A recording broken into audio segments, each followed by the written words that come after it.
Hey, welcome back to my channel and to the second episode of my Latte Art Championship journey. So it is currently 55 days away from the competition and we were still unsure if I even had a place in since the ticket wasn't released until the 13th of July. We tried to minimize wastage by not practicing too much as I was only a potential competitor in the championship at this point. For today's training, we had to go at some patterns that I was considering to compete with. To make it easier for you to understand, let me do a simple breakdown of the structure of this competition. Because there aren't that many latte art competitors in the UK, there are only 2 rounds instead of 3 in the UK Latte Art Championship, the semi-finals and the finals. Both rounds have similar formats. For the semi-finals, there are 5 minutes of preparation time, followed by 9 minutes of performance time where you need to pour 6 drinks in total. The 6 drinks include 2 matching sets of lattes and 1 matching set of macchiatos, with 3 latte art designs in total. For the finals, there are 5 minutes of preparation time, followed by 10 minutes of performance time where you need to pour 6 drinks in total as well. The 6 drinks include 2 matching sets of lattes and 1 matching set of designer pattern lattes, with 3 latte art designs in total. The free pour lattes in both rounds can be the same design, so I just needed to come up with 4 designs in total, 2 for the free pour lattes, 1 for macchiato, and 1 for the designer latte. Practicing in the right cup was also a vital part in practicing for the championship. The cup shape, depth, and volume all have an impact on how we pour latte art. Practicing with the same setup as the championship will help us build more muscle memory to perform better on stage.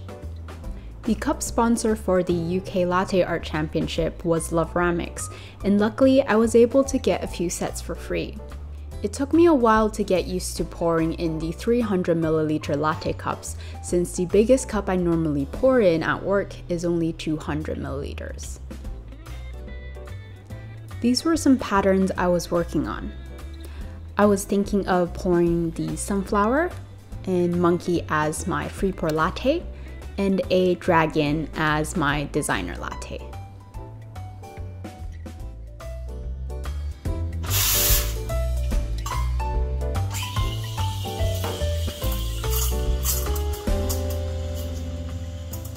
If you follow my previous vlogs, you would know that I bought a new coffee machine not too long ago, and I actually spent quite a lot of money on coffee equipment just for this competition.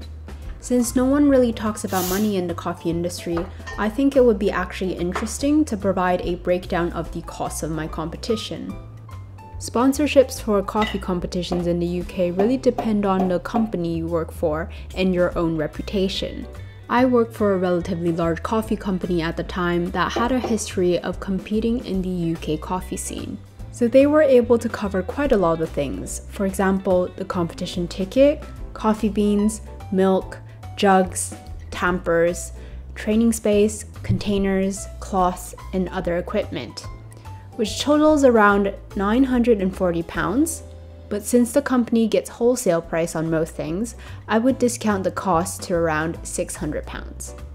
On the other side, I spent around £435 excluding the new coffee machine I bought.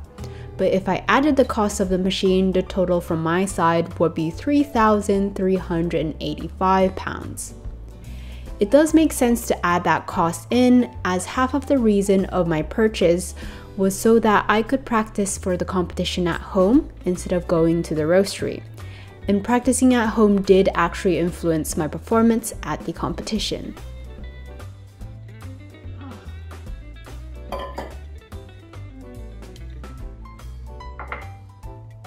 Latte art is all about muscle memory, so the more I practice, the less likely I will fuck up on stage.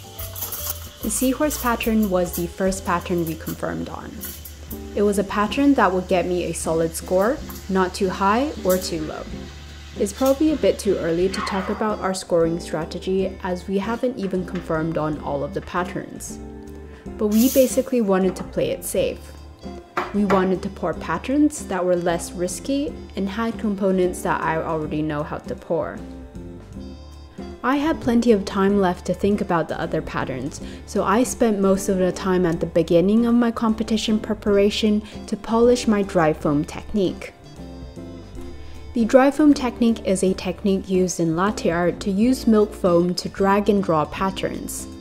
Simple latte art patterns that you usually see in cafes like tulips, swans, and hearts all use wet foam. Dry foam is the foam left at the end of the pour, which allows you to be more creative with latte art. More complex patterns that require dragging and dropping are latte art patterns that use the dry foam technique.